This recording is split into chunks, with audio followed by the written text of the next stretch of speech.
So hey, what's up guys, how are you all doing? I hope you are all doing great, so here is a welcome back to everyone to the YouTube channel. So this story is about what if Naruto had all 4 great Dojutsu. Part 1. If you want the next part, let me know and comment down for next part in comment section. So if you enjoy this, what if, do subscribe to the channel and hit that notification bell to never miss any updates from this channel. And check out my videos at the link given in the description. Watch and have fun. Also, make sure to share with your friends. And so yeah, without taking much more time, let's get into the video. There are 4 great Dojutsus: the Sharingan, the Byakugan, the Rinnegan, and the Sashogun. There are several other Dojutsus that are random offshoots of the originals. But none of them can truly compare to the original 4. For each of the original 4 have a second stage, the second stage being the double-edged sword. The 4 great Dojutsus, however powerful, are also incapable of blending. No 2 Dojutsus can create a more powerful hybrid. For when a Dojutsu activates, it becomes a permanent part of them and will be passed on to their offspring. The other Dojutsu will remain in the genetic code. But if you activate one Dojutsu, you cannot activate the others, even if they are in your genetic code. Each Dojutsu has a strength and power that rivals the others. The Sharingan, Dojutsu of the Uchiha clan, capable of copying any ninjutsu, jinjutsu, or taijutsu, predicting movements before they happen, being able to hypnotize one's opponent through mere eye contact, a limited ability to see various chakra types through colors. But its greatest strength lies in its second stage, where it gains its 4 Hijutsu. The Manjikyu Sharingan Eye, the epitome of the Sharingan cycle, capable of using the black flames of Amaterasu, the eternal illusion Tsukiyomi, the unstoppable warrior Susanoo, and the raging vortex Kamui. But to gain the Manjikyu Sharingan, you must kill the one that means the most to you, whether it is your friend, sibling, parent, or lover. But when you gain the Manjikyu, its power will not last forever. Gaining the Manjikyu causes the user to slowly go blind. Using the Manjikyu even once will accelerate the process. The only one to ever find a way around this was Madara Uchiha. So desperate to keep the power of his almighty eyes, he murdered his younger brother and placed his brother's eyes in his own. His power remained, but he never went blind again, becoming the first Uchiha immortal. The Byakugan, Dojutsu of the Hyuga clan, capable of seeing chakra in all of its forms at a much higher level than the Sharingan, seeing things at a telescopic vision, seeing through solid objects, and seeing around oneself at a near full 360 degrees. Like the Sharingan, the Byakugan's greatest strength lies in its second stage. The Ryokan Byakugan, the epitome of the Byakugan cycle, capable of using the Heavenly Archangel, the Punishing Penance, and the Hellish Wrath. But to obtain the Ryokan Byakugan, you must watch as the one closest to you dies. No matter whom it is, you must watch as the life leaves their eyes forever. Controlling the Ryokan Byakugan is a difficult endeavor. Your personality becomes split into 4, the original personality, the heavenly personality, the punishing personality, and the hellish personality. Allowing any of them to gain control outside of one's consent would force the original personality to forever wander purgatory. But using the eye slowly causes the 4 personalities to become one, but becoming one causes the personalities to die and never be allowed to be reincarnated. The only way to avoid this is to defeat all 3 of the new personalities in one's own mind. Only one has ever achieved this. Her name was lost to history. But she did not want the Hyuga clan to ever control this power. She made sure that all future generations of Hyuga were cold and detached to prevent them from ever being close to anyone. The Rinnegan, Dojutsu of the Uzumaki clan, capable of using all of the elements, causing a corpse to be able to move again under the identity of the Rinnegan user, and allows one to create the 6 paths of Prita, Naraka, human, Deva, Asura, and animal. Each path having his or her, depends on the body that the Rinnegan user uses for those paths, own specialty, can also turn deceased animals into a form of summon. The deceased animal will change and warp to become a better tool for what it was intended for. Like all of the 4 great Dojutsus, the Rinnegan has a more powerful second stage. The Akuma Rinnegan, the epitome of the Rinnegan cycle, capable of using the sub-elements, including Hyoten, Mokuton, and Yoten, as well as all the other sub-elements. One can also actually place the original soul of someone and bring them back to life, whether it be in their old body or a new one. To obtain the Akuma Rinnegan, you must kill the person whom you despise the most, no matter who it is. The Akuma Rinnegan's power comes at a price, however. By gaining the Akuma Rinnegan, you no longer need to eat, drink, sleep, or do any other necessities of humans. But if you do not, then you slowly begin to wither away into nothing more than a crippled pile of flesh, waiting for someone to either kill you or wait until your imminent demise. The only one to find a way around this was the Sage of 6 Paths. When he was near the crippling point, here he absorbed the power of his 6 paths, no longer being crippled, but being in the perfect body for one his age. He had only one child, but he wanted to make sure that the knowledge of how to gain the second level was lost to time. He left knowledge of only the Rinnegan, not the Akuma Rinnegan. His last surviving remnants were Kushina Uzumaki and Nagata Uzumaki. The Sashogun, Dojutsu of the Namikaze clan, capable of using pure chakra to a much higher extent than a regular shinobi, they usually become incapable of using any element outside of their natural affinities. It can force chakra to take different forms, ranging from that of a shield, a sword, or even a seal. The Sashogun is also capable of recognizing and breaking down seals, so long as chakra has been applied to said seal. All shinobi are capable of using pure chakra like one would use a sword or kunai, but with the Sashogun it becomes second nature to them.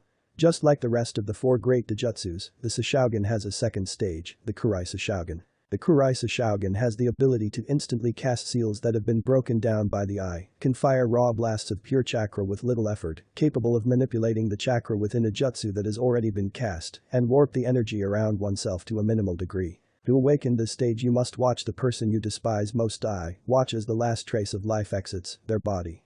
The curse of this stage is that you are forever condemned to remember the faces of everyone you have killed or seen die, haunting your nightmares forever. To forget these haunting memories and prevent yourself from going insane, you must learn to let go of the past and find solace. One who succeeded in this endeavor was Minato Namikaze, the last of the Namikaze clan. Minato Namikaze created 2 extremely destructive techniques thanks to his Sashogun, one that only another Sashogun wielder could hope to use. He created the Hiraishin for his family's personal technique and the Rasengan that only his sensei was able to master without the Sashogun. Minato Namikaze, son of Noitra Namikaze and Hitomi Hyuga.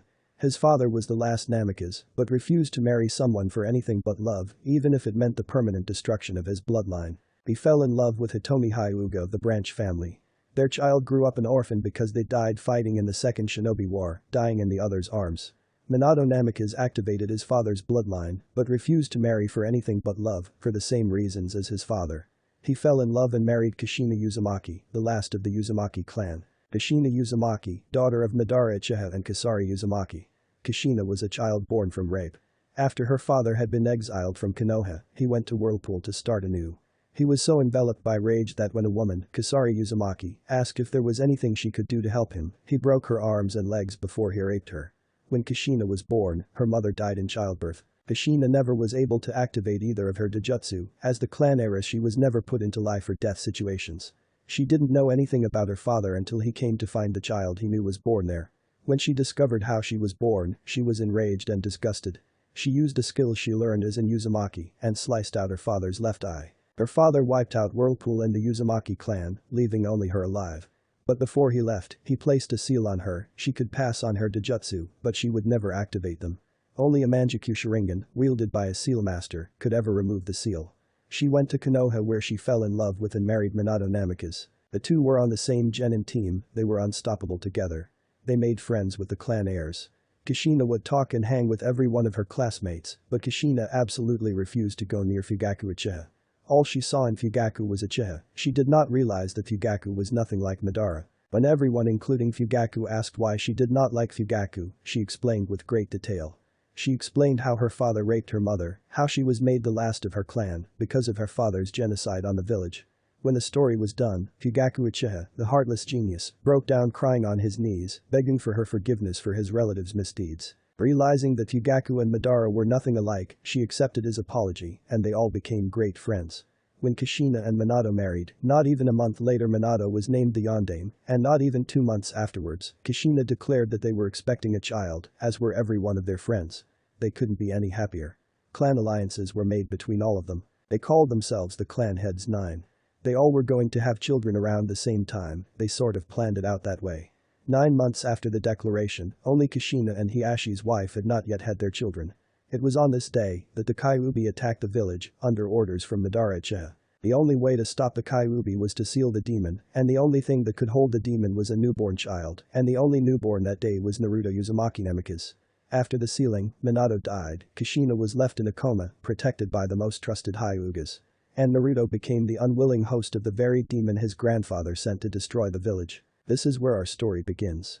Naruto Uzumaki had the capability to activate the Rinnegan, the Sharingan, the Byakugan or the Sashogun, but because of Kyuubi's chakra unintentionally leaking into his system, it stunted every possible chance for Naruto to activate his bloodlines. It remained his way, no matter how many times he was in a life or death situation, no matter how many times he was beaten near death, his bloodlines never activated. All that changed during Naruto's first C-rank mission. During this mission, Naruto, thanks to the very demon who caused his suffering, had achieved once thought impossible. He was now the only living holder of the most powerful Eye bloodline to date. Behold Naruto of the 4 Dojutsu. Well, how was it so far? Naruto will have a harem. I already have a few people planned to be in the harem, but I am open to suggestions. The planned girls in the harem are Hinata, Femhaku, Am, Femok, and Femkyubi. No, I will not put in Sakura you number percent and percent. I refuse to make Naruto seem like a god, but he will be a shitload more powerful Sasuke, and Sakura will be more understanding of Naruto. Kakashi will still not train Naruto during the Chunin exam arc, and Sasuke will not go to Orochimaru for power. Also, Itachi killed most of the clan. Fugaku and Mikoto are still alive, as well as Sasuke's older sister by 1 year. The Hyuga elders will not be total pricks, and most of the civilian council will get slaughtered by a very pissed off. Okay, no more spoilers, read the story if you want to find out. The beginning it was supposed to be a simple C rank, bring Tazuna the bridge builder to wave. They weren't supposed to be attacked by anyone other than bandits, they weren't supposed to fight ninja but they did.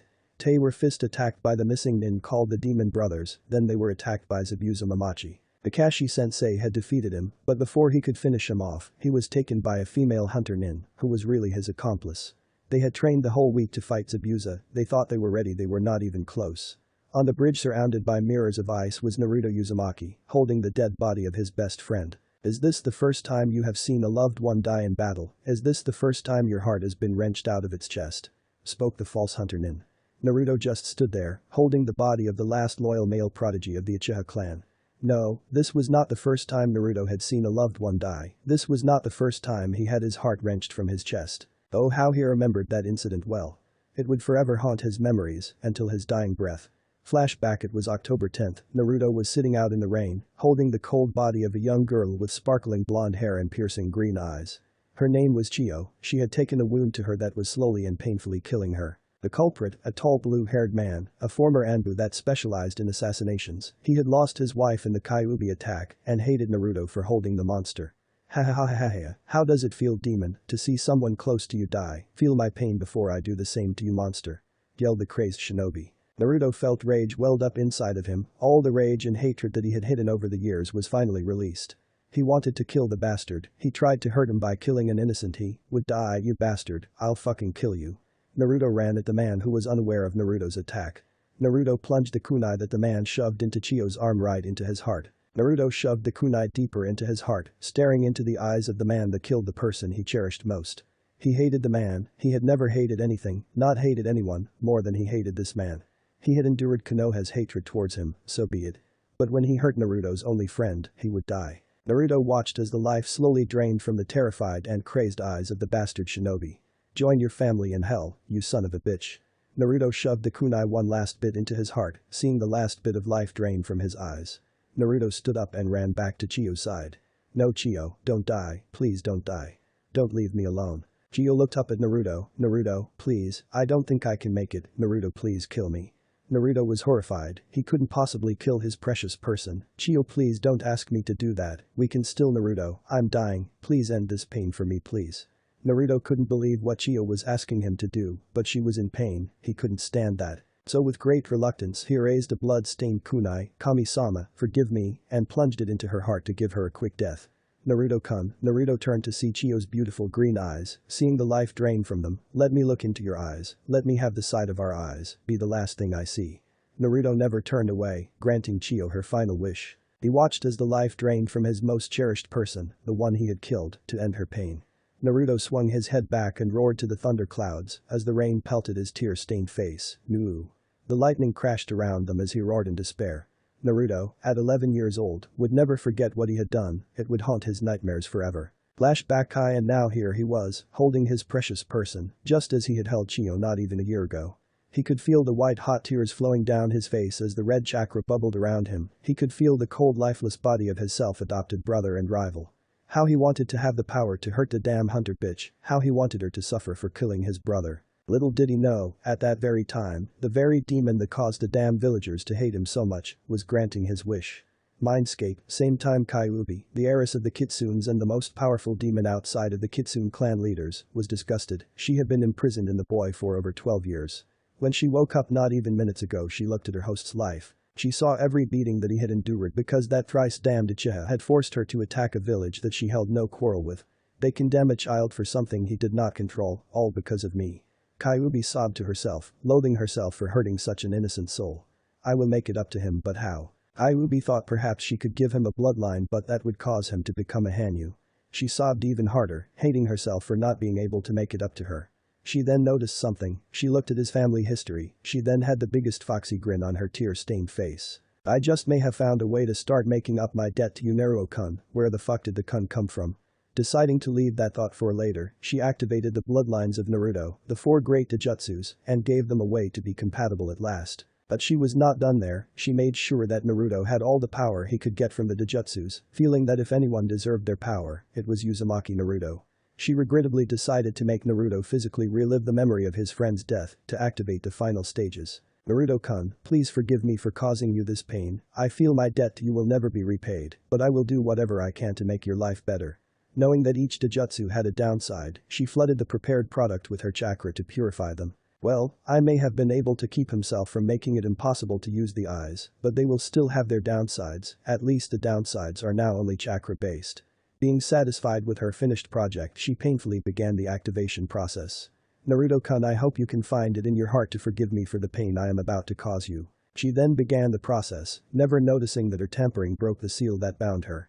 Back with Naruto, as Naruto was crying, he began to feel pain in his eyes and forehead. It started out small, then erupted into a pain far worse than any beating he had ever endured. He felt his eyes burning, he felt his forehead cracking in 2 places, both of them right above his eyes. He felt the flesh split and blood pour down his face. He clutched his forehead and felt the flesh surround 2 holes in his forehead like they would an eye socket. He then touched the inside of the holes and felt the blood forming together, solidifying, forming some sort of flesh object. He screamed in pain as his own chakra mingled with the red chakra that he knew was the 9-tailed fox's. He did not notice the chakra coming together nearby him as it began to form a solid object, an object very human-like. All he felt was insurmountable pain. He heard tears of what sounded like sorrow, and he then felt himself be embraced from behind by a pair of arms. He felt the pain slowly die down until it was non-existent. He turned around to see the face of possibly the most beautiful woman he had ever seen. He finally looked down into his puddle of tears and blood to see his reflection, seeing a 4-eyed blonde staring back at him. Naruto of the 4 Dojutsus was born. Naruto could not believe it. Where once he had 2 eyes, he now had 4 eyes. How the fuck did that happen? He did not have time to ponder this thought anymore because he sensed a series of projectiles coming in from his left and right sides. He jumped up and knocked the Senbon away. He knocked the Senbon away. The class dope who could not even hit the center of the target at the academy had knocked away a Senbon. I do not know how you managed to do that, but it won't help you. I will fulfill my purpose to Zabuza-sama. Haku then placed her hand in a half-Torah seal and sent hundreds of ice needles in Naruto's direction.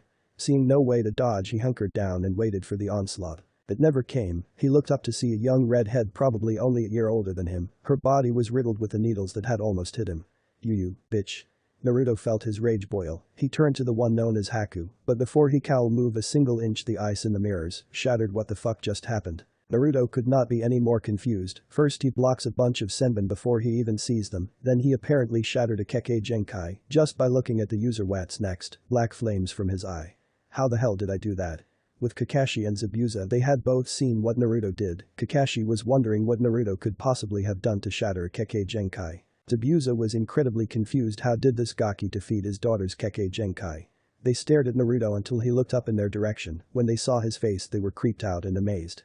Naruto now had 4 eyes, each one was different. In Naruto's eyes were the 4 great Dojutsu. In the eye above his original right eye was the Sharingan. In the eye below his Sharingan was the Sashogun. His original left eye was now the white of the Byakugan, and the eye above his Byakugan, he had no idea what it was, but it had a single small black pupil and was surrounded by various rings. He thought perhaps someone else would know about it once they got back to Konoha.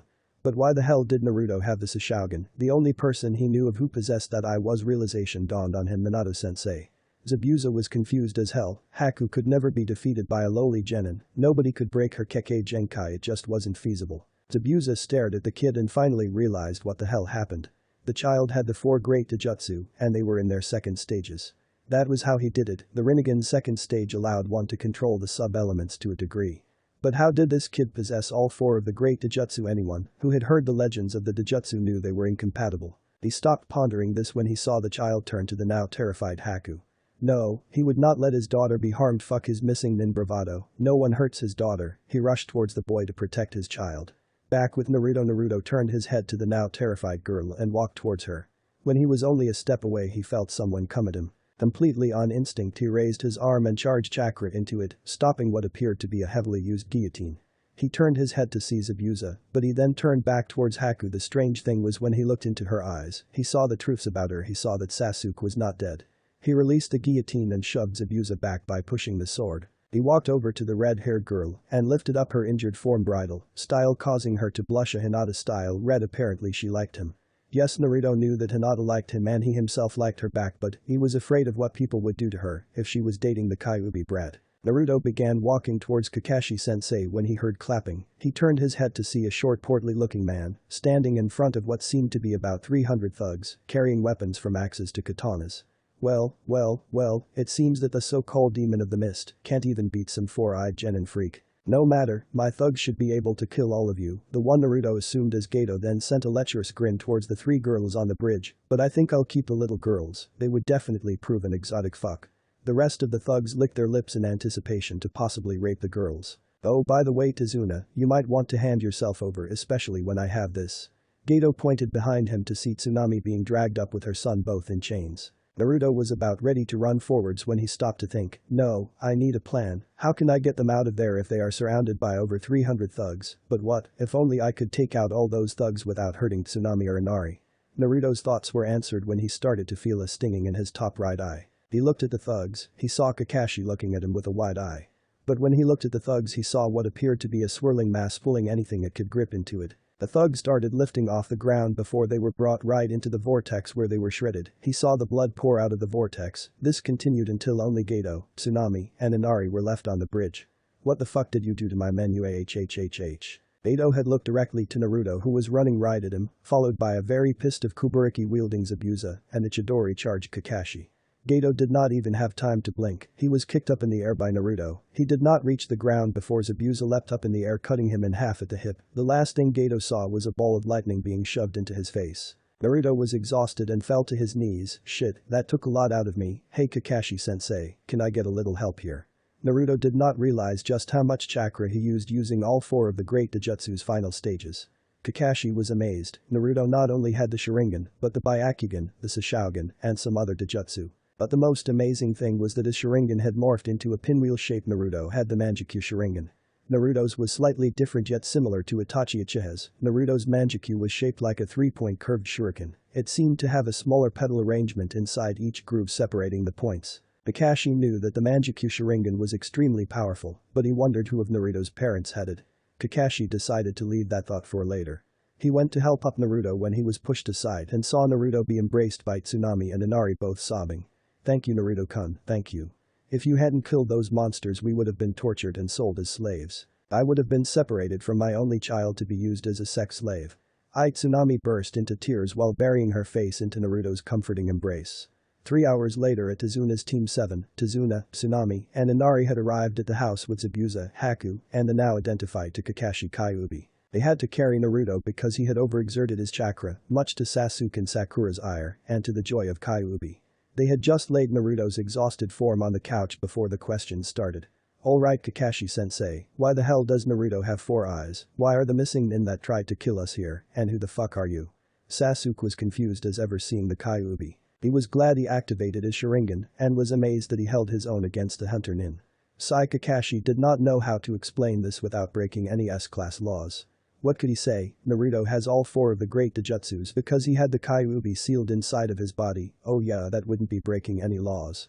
Just as he was about to speak, Kyuubi decided to talk. Kakashi-san, I will explain, you can't reveal some of the information that they need. Sasuke and Sakura were confused. What couldn't Kakashi reveal?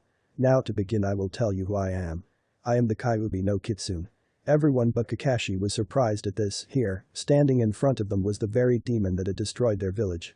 But she seemed so gentle and kind. I am sorry for what I did over 12 years ago. I was not myself, and Uchiha by the name of Madara. He used the power of the eternal Manjikyu to gain temporary control of me and forced me to attack the village.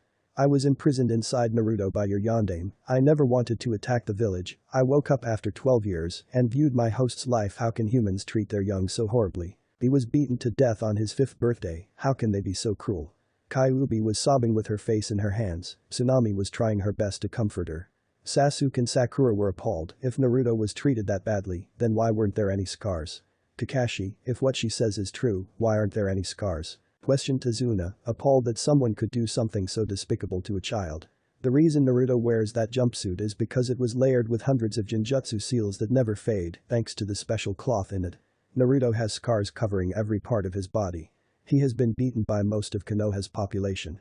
Sasuke and Sakura were appalled. Naruto endured that. They went to Naruto's sleeping form and removed his bright orange jumpsuit. When they finished removing it, a shimmer went across Naruto's sleeping form to show hundreds of scars covering his whole body. Where Naruto's whisker marks were, there was a large scar in each place, carved in by a sharpened kunai knife. They looked at Naruto's chest to see a diagonal scar leading from the top of his left shoulder to right below his hip. They also saw burn marks that seemed to come from Kaiten Jutsu. Most of the burns were just rough skin now, but when they turned Naruto onto his back, it looked like he had the Kyuubi no Kitsune carved into his back with white-hot kunai knives. They looked at his right arm to show that it had been cut off and then reattached at some point. Not being able to take any more, Sakura ran from the room with tears in her eyes, while Sasuke was shivering like a leaf. Kakashi, is this how your village treats its heroes? He saved your village by holding this demon no offense in his navel, and they beat him for something he could not control. I am wondering if we should ever hire from Konoha again after seeing what they did to a child. Tazuna was seriously miffed. Here was a child no older than 12 that had been beaten because he was a prison for a monster narrow-minded fucks. GRNNG, everyone turned around to see that Naruto was now waking up. My head hurts like hell, damn it. Sakura and Sasuke were staring at Naruto. And Haku was wearing a blush seeing Naruto's well-toned chest. Why are you guys staring at me? Sakura handed him a mirror. Thanks, Sakura-chai. And Naruto looked into the mirror to see 4 eyes staring back at him. I thought that was a dream. Naruto was now hyperventilating. Tsunami ran across the room and started rubbing her hand on his back, trying to calm him down. What the fuck happened to me? Naruto was saying his words in between breaths. Kyuubi came forward and began to explain. As soon as the explanation was done, Naruto looked into Kyuubi's eyes. He saw she was not lying. I forgive you. Then Naruto asked the question that everyone was wondering. Why the hell do I have 4 eyes? Everyone looked at Kyuubi, who had on an uncomfortable grin. She then told everyone how she went through his DNA and found a way for the Dojutsus to be compatible. As well as the fact his second stage now only caused the major downsides if he overexerted his chakra or used what was left of Kyuubi's that was still in her body. At the end of it, Naruto did a very Hinata-like feint. Thump. Naruto woke up feeling well rested, but his head was still splitting. He would definitely have to figure out some way to use his new Dojutsus without overdoing it. He was going to have a hard time finding a way to hide them though. He could only imagine the villagers' reactions. Oh god, the demon shows its true colors, let's kill him, instead of understanding him, while praising the man who made his life hell. Yeah, that would likely happen if he did not figure out some way to present this to the council. Unfortunately, without any living relatives, there was no way he could prove it. Little did Naruto know that the woman who gave him life was awaking from her 12-year coma. Heavily guarded Hyuga Hospital, Kushina Uzumaki was now waking up and opening her eyes after 12 years of hibernation due to birth stress. She did not know how long she was asleep. She thought she was asleep for a few days. I wonder where Minato Koi is. I can't believe I have been asleep for the past few days. She had thoughts of hugging her husband, hugging her child. Oh my god, Naruto, who has been breastfeeding him. I have to find her. Yelling was cut off when the door to her room opened with a shaky-looking man around his 40s, and he greatly resembled Hiashi. Hi, I just need to get out of here. Do you know where my son is? He was born a few days ago, and I was wondering if could you please stop staring at me. It's kind Kushina. The old man jumped at her and enveloped her in a bone-crushing hug. Whoa there, old-timer, I don't swing that way. Kushina was confused. This old guy knew her and seemed relieved to see her. Who the hell are you? Are you an older relative of Hiashi Baka? The old man seemed to gain a twitch in his forehead. Kushina, it's me, I'm Hiashi. Kushina could not believe it. Here was her old academy buddy Hiashi, in his 40s. The last she remembered he was only 29 years old. She slowly calmed down and asked the question that was now eating away at her. Hiashi, how long have I been in a coma? Sai. Hiashi knew that Kushina would not take this well. Kushina, you have been in a coma for near 12 years. Kushina could not believe it. She could not believe it. She had been in a coma for almost 12 years. She had missed breastfeeding her son. She had missed his first birthday. She may have even missed him graduating from the academy if he decided to join. Only one word escaped her lips: Naruto. Back with Naruto. Achoo! Naruto sneezed, completely waking him up. Someone must be talking about me. The thought of the villagers popped into his head. He seemed to suffer their ire even when he was out of the village. His thoughts of the villagers stopped when he felt the urge to use the toilet, knowing that holding it would make it worse. He decided to get up when suddenly realizing that he couldn't move. He panicked thinking that he was going to be tortured in some way, tried to wiggle free to turn his head to the left and see the Kyuubi. So he wasn't dreaming last night. He tried to move the other direction and looked to see Haku. Now Naruto was really confused. He had no idea what to do in this situation. He had two extremely beautiful girls snuggling under his blanket right up to his chest. He tried to move his hand when he brushed up against something causing Haku to moan in her sleep. Shocked by the clearly pleasurable moan that Haku made, he looked under the low covers to find that while Haku wore a very thin silky nightgown, Kyuubi was wearing absolutely nothing. He now saw how beautifully fair Haku-chan's skin was. It looked to be as pure as the fairest snow. There was not a single flaw in any part of her soft skin. Kyuubi-chan's skin was also fairly beautiful. It had a slight tan to her skin tone. It looked like a beautiful burnt tan. It had a slightly rougher texture, but it felt so soft to the touch. Naruto was now subconsciously rubbing both of their skin, waking them up. Haku and Kyuubi woke up to find Naruto stroking their skin. This knowledge caused them to blush before sending each other a mischievous grin. So Naruto thinks we feel nice, why don't we return the favor? Was the thought that both could see in the other's eyes. Naruto was unaware of what he was doing until he felt a hot breath on his ear coming from Haku. It sent such a pleasurable chill up his spine. Naruto-kun, does my soft supple flesh feel good to you? The clearly sensual question was made even more sensual by Haku grinding her hips into Naruto's thigh, eliciting an even louder moan from her. What about me Naruto-kun, doesn't my flesh? Kyuubi grabbed his hand that was rubbing her back and guided it to, does my flesh please you? She guided it to her sternum right in between her impressive C-cups. She pushed his hand into both of her breasts, causing her to release a moan filled with ecstasy. Don't we please you? Both girls asked with a very sensual lust-filled look in their eyes. Naruto could not take it. He was used to getting beat up on his birthdays. He was used to eating poisoned food. He was even used to being stabbed near to death. This is not something he was used to. Two extremely hot girls were currently using his body as a pleasure toy. Running out of options, he did the first thing that came to mind. Naruto yelled, skyrocketed himself off the fold-up bed and onto the ceiling fan just above him. A trail of blood signified he was trying to contain a nosebleed. Haku and Kyuubi looked at each other before bursting out laughing. It's true that they were attracted to the four-eyed blonde, but they did not expect their flirting to do that. They continued laughing until the wall separating the living room and the kitchen was busted down, showing a Kubariki-wielding Zabuza wearing bunny slippers, a Sharingan-wielding Kakashi, and Sasuke with both of his eyes activated while wearing a shirt that said, I love tomatoes. The sight that they came across could not be any more disturbing. Haku and Kyuubi were either naked or were wearing skimpy clothing. They were wrapped up in a blanket that looked like it had been recently thrown off, and Naruto was hanging from the ceiling muttering about overly sensual girls and how he was not an Orochigen. Zabuza was looking at his daughter and back at the twitching Naruto that had just been taken off the ceiling by a very proud-looking Kakashi. Haku, I think it's about time we had. Zabuza was dreading this. Why couldn't her mother do this? Oh, that's right, she was in Konoha waiting for them. The talk. With Kakashi could not be any more proud of his student. He had gotten to sleep, not that kind of sleep you pervs, with two absolutely stunning ladies. Well, technically one was an all-powerful demoness. But both girls seemed to have an attraction towards him. And with his new bloodlines, he could fall under the clan restoration act, meaning multiple wives.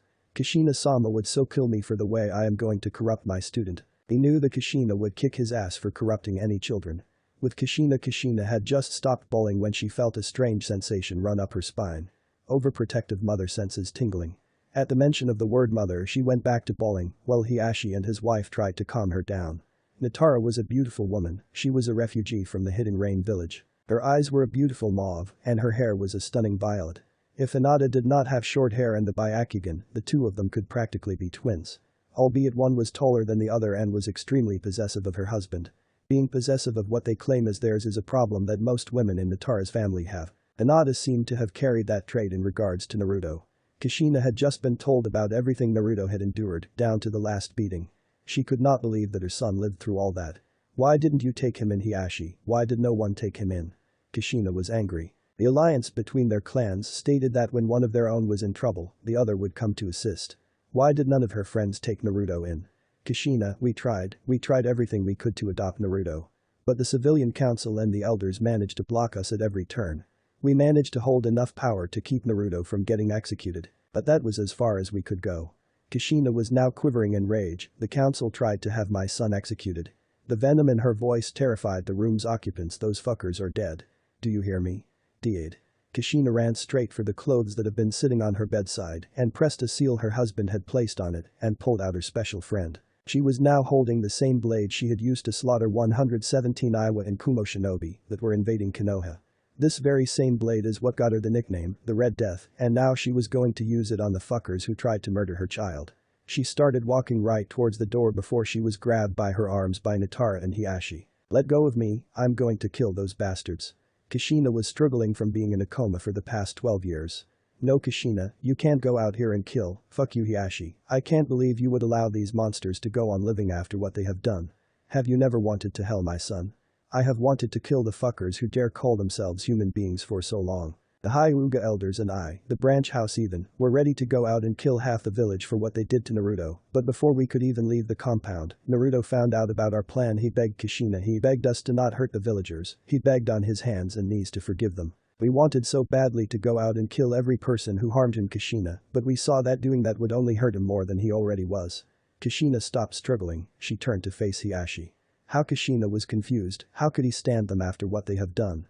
Kushina, this time it was Natara who spoke, for some reason or another he sees the village as precious to him. He often talks about how great his family must be, but he sometimes wonder if they abandon him. If he saw you his own mother, after so long, kill every villager who had ever wronged him. Naruto would go insane, he would more than likely run away from the village and hang himself for the dogs to eat before coming near you. The conflicting emotions just would not process properly in his brain. Kushina remained silent, she was right, if her child saw her do such a thing, his own mother, killing anyone he viewed as precious, he would kill himself to relieve him of his mental torment. Kushina broke into tears, thinking that she had failed as a mother in every way. Back with Naruto, Kakashi-sensei had just finished giving him the talk. Did sensei really have to use his damn perverted book for reference? He saw Haku walk out of the room with Zabuza before she started blushing tomato red at the sight of Naruto. Naruto was not faring much better. He could not even look in Kyuubi, Sakura's, Tsunami's or Haku's directions without having to cover his nose to stifle a nosebleed. He walked into his room and decided to check out his wardrobe.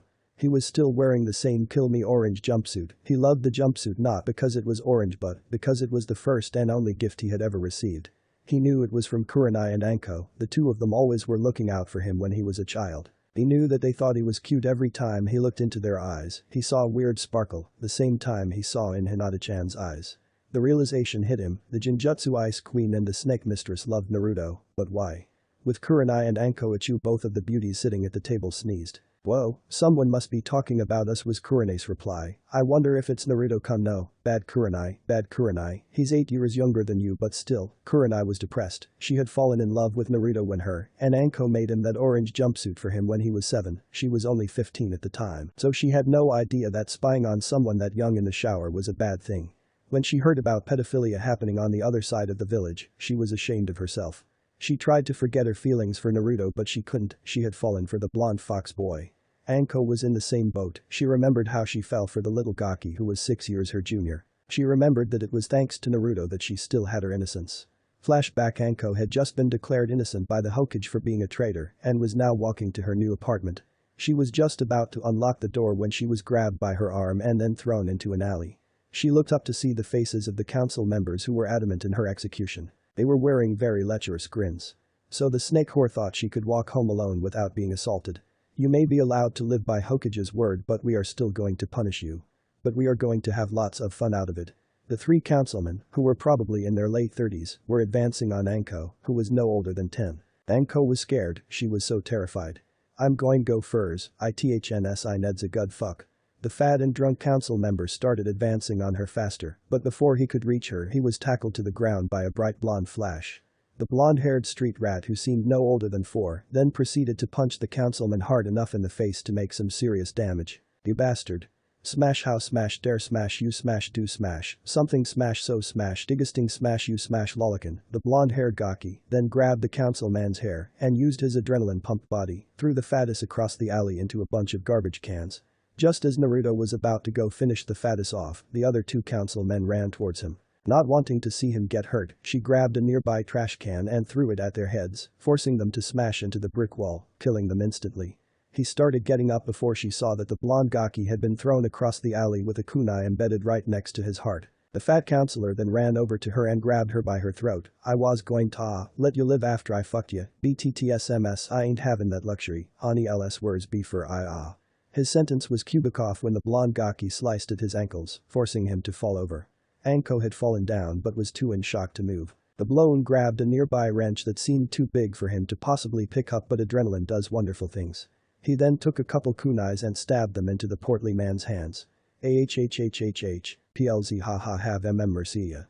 A kunai knife was shoved into his spine to keep him from squirming.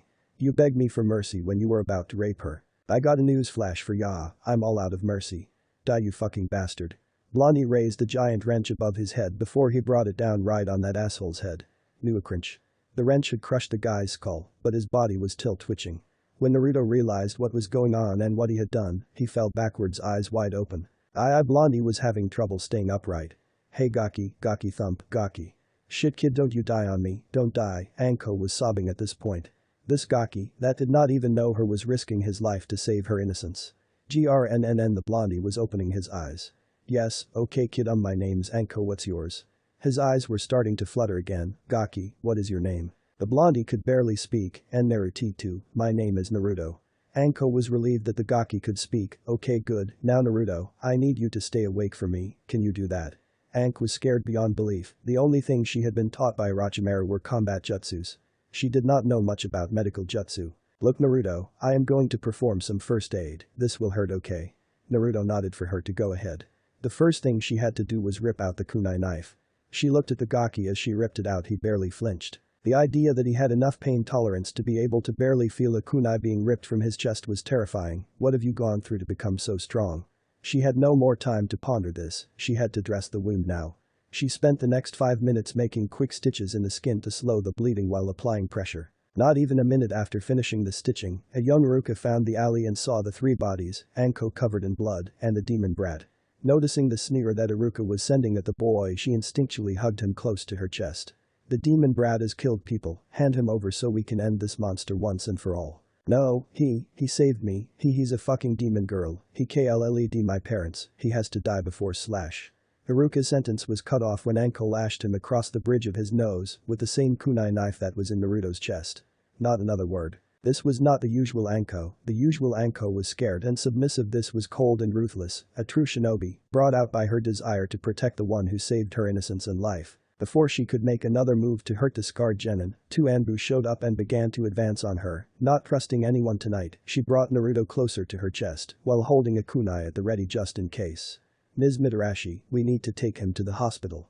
The silver-haired Anbu member tried to pry Naruto from her grip, but she refused to let go. "Please Anko, we need to." "No, I am going with him, I am not letting him get hurt." The 2 Anbu looked at each other before nodding. The large bear mask Anbu then picked up both Naruto and Anko, neither one letting the other go. They then jumped off into the distance to the hospital. About halfway there, Naruto woke up and stared into the beautiful purplish tan eyes of Anko Mitarashi. "Pretty" was all Naruto said before passing out again. Anko began to blush. Did he just call me pretty?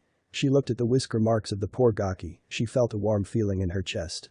For the first time in months, Anko smiled. She snuggled into Naruto even more. "Naruto-kun, yes, Naruto-kun." The Anbu could only smile at this scene. Anko and Naruto, both outcasts looking for acceptance, it couldn't turn out any better. Kai Anko could not help it, she had fallen for the Gaki the day he saved her innocence. She had so badly wanted to go up and tell the little Gaki how she felt. She knew Kurenai liked the kid as well, and she was curious as to why that was. Kurenai said. Jinjutsu mistress turned her head. "Why do you like Naruto?" Kurenai blushed at this and looked away from her longtime friend. "Come on Kurenai, you know why I like the Gaki, but I never found out why you liked him." The 2 of them had been friends for years. Kurenai at one time did not care either way about the boy until she saw the scars that riddled his body. She began stalking the boy whenever he was home. She remembers the time that she and Anko had made the orange jumpsuit he wears so much. Flashback: Naruto had just woken up. It was now October 10th, his birthday, and he was now 6 years old. He wanted to go to the academy, but he didn't want anyone to see his scars. If there was one thing Naruto could not stand, it was definitely pity. He had just finished washing his toothbrush in boiled water and went out to the living room where there was a square package. Outside Naruto's window was Kurenai Yuuhi and Anko Mitarashi. They knew that the Gaki did not have any skills in Jinjutsu, so Anko made a specialized jumpsuit out of a lightweight, durable fabric. While Kurenai applied everlasting Jinjutsu seals. They had made the jumpsuit and placed it in the middle of his living room inside a square cardboard box. They were now watching as he picked up a long stick from behind his furniture and started poking the box before jumping behind the furniture. Wow, Anko, when you said this kid was paranoid, you were not kidding. Kurenai had never seen anyone, much less a 6-year-old, act so cautious of the present. They watched him repeat the process at different angles until he went to the box, threw off the top and ran back behind the furniture. He slowly walked towards the box with the jumpsuit in it, he pulled it out, and then just like a curious animal he played with it. Kurenai had to stifle a giggle that threatened to come out. When he was done playing with it, he decided to try and put it on, but then there was knocking at his door. He looked around for a place to hide it. The only place it could go is out the window. He ran to the window and threw it out, hoping it would catch on something. Kurenai and Anko were furious for a second seeing him throw it out the window until they saw 3 old drunks barge into his house and destroy everything that he owned right before they tried to beat him. Unable to take any more, they jumped through the window and kicked all of the drunks' asses. They then went and grabbed Naruto and ran to the hospital. Late that night they go back to check on Naruto in the hospital, only to find a trail of blood leading back to his apartment. They followed it all the way up to Naruto's apartment to find him sleeping on the floor with the same jumpsuit that they had made. Kurenai was astounded. He risked blood loss for a gift. She saw him stir as he opened his eyes. He looked into her crimson orbs. He said a single word to describe the angel he saw: beautiful. Kurenai was blushing. The boy had just called her beautiful, but he wasn't being snide about it or trying to get into her pants. He said it because he genuinely thought that. They had both fallen hard for the Gaki, but they knew they could not share him unless he somehow came back from a mission with a Kekkei Genkai. He was going to be allowed only one wife. How lucky they were that was the current case. Back with Naruto. Naruto was starting to get really confused. All evidence points that Kurenai Yuuhi, the Ice Queen of Konoha, and Anko Mitarashi, the Snake Mistress, had the hots for him. Oh boy, if his assumptions were true, then he was going to have a heyday with Kakashi. He wondered how they would take his new look. He certainly hoped they did not hate him for the extra eyes. Naruto wondered if this new eye form would be passed on to his children, considering he ever had any. Little did he know that someone was determining that back in Konoha right this minute. Hokage's office, the Sandaime, was currently battling the second greatest enemy to mankind, a creature far worse than any experiment created by the traitorous Snake San in paperwork. He cursed whatever god. He was currently reading through the report that Team 7 had just sent via Messenger Eagle. Sai the Sandaime was wondering how the council was going to take this. Yes, the council was the greatest enemy to mankind, corrupted dumbasses. Once they got wind of the fact that a bloodline user was coming to Konoha, they would be demanding her use as a breeding stock. Not to mention the fact that the old war would be demanding that the Kyuubi be turned over to him. He was currently rereading the report on what happened to Naruto. He began rubbing his temples after he finished. I'm getting too old for this shit. Suddenly the door to his office was slammed open. Lord Hokage-sama, I apologize for interrupting you, but we have news on that blood sample Kakashi sent us. Kakashi had sent a blood sample to Konoha a few days ago. Kakashi was wondering if Naruto's new condition would be passed on to his children. And I must say, sir, that it produced interesting results. Well, what have you discovered? Sarutobi was getting anxious. How the hell did Naruto have all 4 Dojutsu running through his veins? Minato was the only one of Naruto's parents with an active Dojutsu. Could Kushina have hidden hers too well? Sir, it would seem that the blood sample contains all 4 of the Dojutsu. The difference being is that they are compatible. Apparently the major issue with Dojutsu is that since they are dominant genes, one either becomes inactive or they never manifest. This is due to the fact that the human eye can only contain the chakra network for a single Dojutsu. But the DNA sample shows that the DNA was altered and that the body managed to gain 2 extra eyes and then placed a single Dojutsu in each eye. And judging from the sample, this would be passed on as a fully dominant trait, all 4 Dojutsu, with all the strengths of the originals. We now have the most powerful Dojutsu bloodline to be created from experimenting with Dojutsu. Sarutobi was sitting there with his mouth wide open, the most powerful Dojutsu bloodline thus far. Amazing, experiments with the Byakugan over 80 years ago in Mist created Dojutsu that basically blinded the Byakugan. Amazing that Naruto no could become the most powerful Dojutsu shinobi. But that's not all, sir. It appears that Naruto has all the benefits of the Dojutsu's second forms. But the drawbacks are far less than what their predecessors were. Sarutobi could barely keep himself conscious. Naruto could use the Manjaku Sharingan without going blind, but what about the other Dojutsu? What were their second forms? At this point, one more bit of shocking information and he would lose consciousness. Suddenly the door flew open, revealing Natara, wife of Hiashi Hyuga, Lord Hokage. Kushina woke up, thumped. Natara looked at the Sandaime's desk to see him lying on the floor. What did I say? Back with Naruto, he was currently walking around town to see if he could not find a store that did custom clothes. He was having a difficult time not feeling uncomfortable because of all the stares being directed at him, stares of admiration. This was new, usually people were staring at him with hate-filled eyes. Finally he found a shop that made clothes and gear. He walked inside to see various cloths, anything you could find from silk, to leather, to cotton. He was now looking at a high-density fiber when someone tapped him on the shoulder. He spun around to see a man by the age of about 30 looking at him. "What can I help you with, Sonny? We make custom clothes here, so if you can just tell me what you want and how much I can set something up for you." The man had an aura around him that Naruto calmed down around aura. Shit, Naruto had to ask Kyuubi-chan about Chan. Yeah, I was wondering if I could get this made. Naruto pulled out a sketch pad that had a drawing of a few sets of clothes. "I would like 3 pairs of each. The materials I would like them made out of are on the page behind it. I would like the sketch pad back when you're done. How much will it cost?" Naruto had been trying to get those designs made for a long time, but no store in Konoha would even let him in the front door. He had the money, it was finding someone who would help that was hard. "For the hero of Wave, I'll make him free. You saved our country and helped rid us of that monster Gato. Wave will forever be in your debt." The man gave a low bow as if Naruto were his master. Naruto could not believe it, he was the hero of Wave. He wondered if that was the reason all those girls were staring at him. "Well shit, sir, are you sure? Wave is still recovering from Gato's regime. Do you really want to do all this for free?"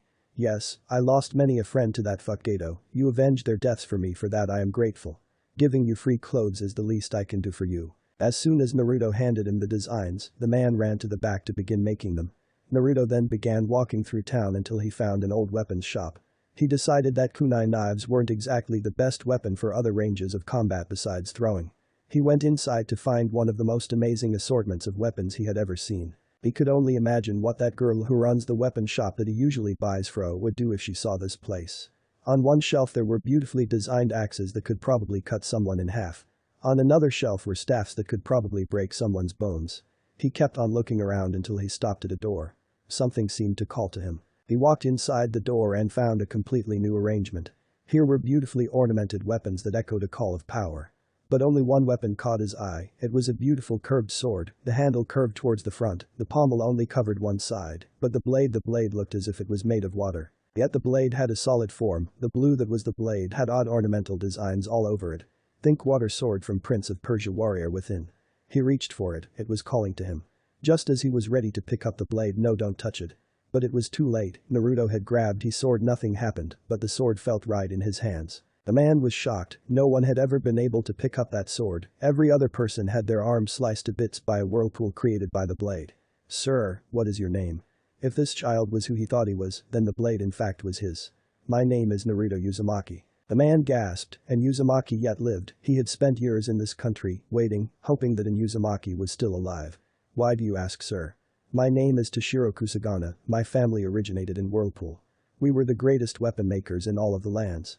The sword you hold was the product of my clan and yours, our arts in sword making, and the Uzumaki ability to use the elements. Only a member of the Uzumaki clan can use it though. My clan can hold the weapon, but the weapon is impossible for our clan to use. After Whirlpool's destruction, a few members of my clan left to Konoha, the last Uzumaki also went to Konoha. We were also young, and we saw our whole village slaughtered by a monster." "What destroyed your village, if I may ask?" Naruto wanted to know what thing had the power to destroy the village that his family came from. He turned around to face the man. "Well, it was Wa." The man jumped back and pointed at Naruto. That EI. He was pointing to Naruto's Sharingan. Naruto was trying to deactivate it, but he had no knowledge of what Kyuubi did to give him the Dojutsu in the first place. "What, my Sharingan? Why are you so scared of it?" "Because the one who destroyed our village, the one who raped the Uzumaki clan head, the one who killed all the Uzumakis leaving only his daughter alive was Madara Uchiha, and if my assumptions are correct, considering you wear a Konoha headband on your arm, your grandfather." Naruto was shocked. Was he really related to that man? No, Madara Uchiha was a monster given human flesh. Was he really the son of one born from rape? Was he really the grandchild of the same man who forced Kyuubi-chan to attack his village? If he was, if he in fact was the grandchild of that monster, he would see to it that Madara Uchiha was destroyed once and for all. "If I am related to him, can I ask you something? Who was his daughter?" His daughter was the most dangerous member of the Uzumaki clan. She was only 9, but she managed to fight Madara Uchiha and remove one of his eyes. "I only hope she is still alive." "A question of my own, why do you have 4 eyes?" Naruto then proceeded to tell him what happened. When the story was done, the man decided he would come to Konoha, if only to honor the alliance their clans possessed. Naruto was walking around town looking for a ramen stand ramen. He remembers when he first tried it. Am was such a sweet girl. She always stared at him while he was eating. It was certainly not uncommon for girls to stare at his whisker marks. He wondered what she was thinking right now. With Am had just sneezed. I wonder who's talking about me. Maybe it's no, it couldn't be Naruto. Am had a little crush on the blonde Gaki. She was 3 years his senior and she was falling for him hard. She fell for him about a month after she found him in an alley. Flashback. Am and her father were walking back to their shop. It was currently snowing. Am was only carrying a few bags while her father was lugging the cart that held the materials for the ramen. Am was only 8. She had no friends since she spent most if not all of her time working in the ramen stand since her mother died. He was walking past an alley when she heard a trash can fall over. She turned and looked to find a boy no older than 5 wearing only rags, huddled up in a pile of snow. "Daddy, there's a boy here in the snow, come quick." Her father ran to her side. They were only about 20 feet until they reached their stand, so he left the cart unchecked. When he got to where his daughter was he had the most horrified face she had seen him ever wear. "Am, run to the stand and unlock the doors, I'll carry him inside." Am did as her father said and ran to the stand. When she opened the door she turned on the heat knowing the little boy would be freezing. Her father came in seconds later and placed him on the couch. "Daddy, why was the little boy in the snow with no clothes on? Won't his mom and dad be upset?" Am did not know that the boy was an orphan, nor did she realize that he had been beaten and left in the middle of an alley to die. Tucci wanted to keep it that way for a while. Grnn the little boy was waking up and began to open his eyes. Am and Tucci got closer to the boy to make sure he was okay. When he opened his eyes he blinked them twice and then, he jumped off the couch and ran under the table shaking like a leaf, mostly out of fear. Am had never seen a boy so hurt before. He was only 3 years younger than her and he looked like he had been beaten repeatedly. "Daddy, why does that boy look like he has been beaten? He isn't even old enough to defend himself." Her father took her into another room and explained everything to her. When her father was done she ran to the little boy, grabbed him out from under the table, and hugged him to her chest. Naruto was terrified. The little girl grabbed him and was now squeezing him. "She's trying to choke me to death, let me go." No, Am was trying her best to show the boy affection. "Let me go." Naruto was sobbing, he was so afraid. "No, I'm not going to hurt you." After 5 minutes of struggle he finally gave in and let her hug him. He fell asleep in her embrace. Am just kept holding him to her while stroking his hair. She looked at the little boy her father called Naruto. She looked at the boy's lips and wondered what they felt like. She placed her finger on her own lips before feeling his. Her lips were soft, but his lips seemed chapped. She wondered what it would feel like if she kissed him. She got her lips closer to his before kissing him, waking him up. When she finished her 5-second long kiss, she saw that his eyes were wide open and he had an enormous blush. She smiled at him which sent him over the edge thump. "Daddy, Naruto-kun is not moving." When her father got into the room she explained what happened causing her father to crack up laughing. Am remembered how the next day, Anbu came to their shop and ordered them to hand over Naruto. Her father refused saying that unless Naruto got an apartment he would be staying with them. A month later a few drunks broke into the store while her father was out. She was so happy Naruto saved her that day. Flashback. Am was washing the dishes when the door to the stand was kicked open. 2 drunks came waddling in and destroyed the kitchen. "Where is the demon brat? Tell us now, you fucking bitch." The less drunk of the 2 grabbed her throat and shoved her to a wall. "Why don't we make her want tile us?" replied the other drunk with a lecherous grin on his face. The other drunk agreed and was about to start molesting her when he had a knife shoved into the arm he held her with. "Don't you dare touch her, you fucking faggot." Naruto was severely pissed. He hated rapists and child molesters more than anything. The only person who was more dangerous than him was Jiraiya when it came to rapists and child molesters. Naruto ripped the knife out of the man's arm, making sure that the man could never use it again. He then charged at the other man and buried the blade in his ribcage, eliciting a drunken scream before he fell over from the pain. The other drunk, who was clutching his arm, ran towards the blonde intent on killing him. Am took a nearby ladle and threw it at the man, hitting him in the head. The man turned around and ran towards Am, but he didn't make it 5 feet before Naruto hit the man in the knee with a bat they had brought in, forcing the knee to bend backwards. The man's head smashed hard enough into the ground to knock him unconscious. The other drunk grabbed Naruto and stabbed him right through the arm with a knife he had brought with him. He then began to advance on Am with a lecherous grin. "I am going to fuck you, you fucking whore." The man grabbed Am by the hair and threw her to the ground while ripping off part of her shirt.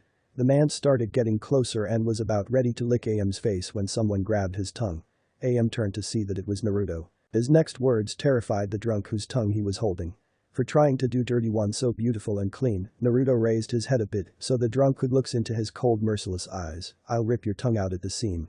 Naruto yelled out the last part as he dug his fingers deeper into the drunk's mouth before ripping his entire tongue right out. Ayahaha the drunk had blood running down his mouth as he screamed before he was kicked in the face by Naruto, sending him headfirst into the oven, knocking him out cold.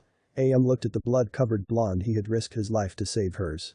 She had never met anyone who would ever do that for her besides her father. This boy, who she had barely known a month, who was terrified of getting a hug from her, had just risked his life for her. Am Ichiraku was in love with Naruto Uzumaki. Am wanted so badly to tell him her feelings, but she thought he would reject her the moment she tried. She was so self-conscious about being rejected since she never had a boyfriend. She only wished Naruto would come back from his C rank. He wanted to get Naruto before any of the other girls got to him. She turned around to see her father. Ever since the incident where Naruto saved her life, her father had managed to gain enough support from the various clans and a few civilians to gain an upper seat on the village council. In 1 week I will need you to come to a council meeting. I know you usually hate them, but I think you will like this one. Why, father? Her father gave her a mischievous grin. You'll see. With Anko and Kurenai were talking about missions and about little things they knew about Naruto in between. They were about ready to leave when an Anbu came up to them. Kurenai Yuuhi, Anko Mitarashi, the Hokage has requested that in a week's time you be present at a council meeting. He knows how much you hate them, but he gave me this letter to give you too. After handing them the letter, he sunshined off. Kurenai and Anko looked at each other before looking at the letter. They both opened the letter and began reading. After finishing, they jumped up in the air, hugging each other in a fangirl squeal. The letter dropped to the ground, revealing its contents. Dear Anko and Kurenai, I realize how much both of you like Naruto. But neither of you will make a move on him for fear that you will hurt each other. Luckily, we have a solution to this problem. Naruto has a new bloodline. I expect to see both of you in the council meeting at week's end. Sincerely, Saratobi. P.S. Do not rape Naruto when he walks through the gates. Hinata's room. Hinata was currently holding her Naruto plushie that she had made from stealing a bit of Naruto's hair. Okay, she stole about half the hair on his head. Hinata was absolutely in love with Naruto. Ever since she started the academy and she saw how much he struggled and how far he was willing to go to succeed. Her love was final when she had fallen and cut open her knee, and Naruto came and tore off part of his t-shirt to bandage it.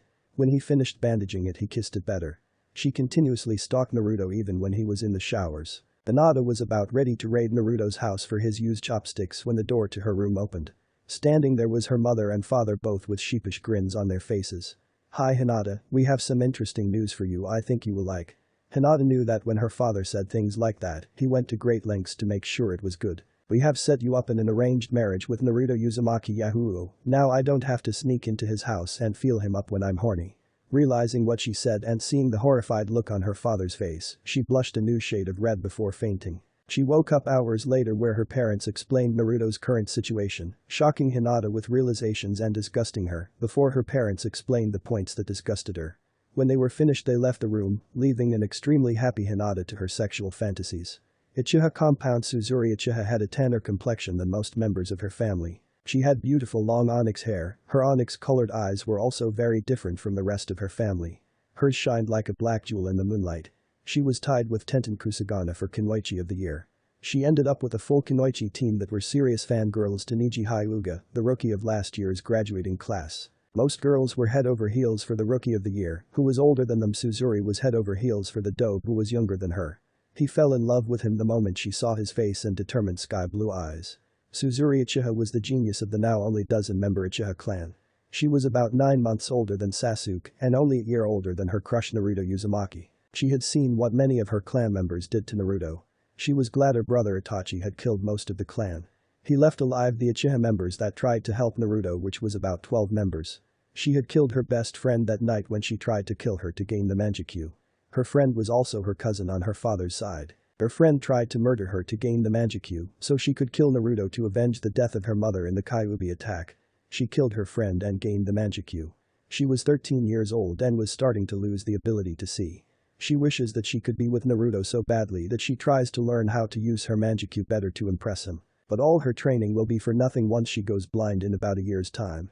She was about ready to perform a few Kaiten jutsu, thinking that a fire show would impress Naruto. She was interrupted by her father.